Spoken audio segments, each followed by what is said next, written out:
Hi ulit. Well, ako nga pala si Hopi and I'm hoping na, oh my gosh, napanood yun na ba yung video ko? Nakakaya ako dun well, trip ko lang naman yun. So,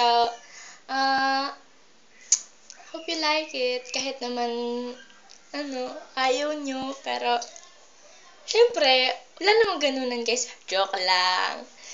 Ano nga pala, ngayon kasi, ang mga kabataan ngayon, katulad ko, see? Look at my face. Yeah, I know. My face is ugly. Yeah. Huwag na kayong, alam niyo na.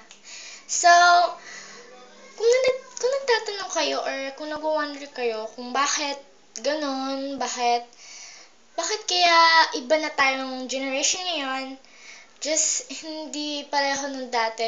That's why our parents always compare us to them. Ay, naku, nakakainit ng dugo. Tsaka ng ulo, diba?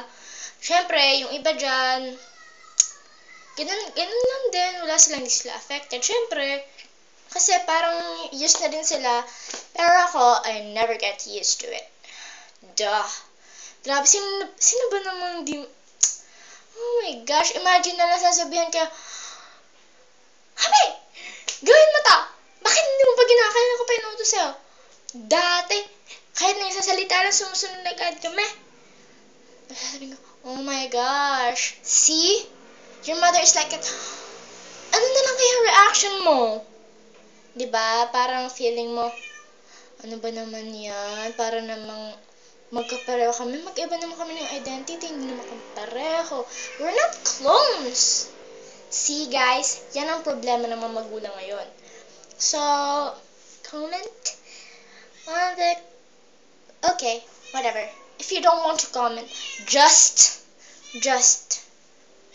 say it to me on my Facebook, Patrice Hope Laray. Yeah, that's the yeah. Don't link it, just it's public. Okay, so thanks for watching.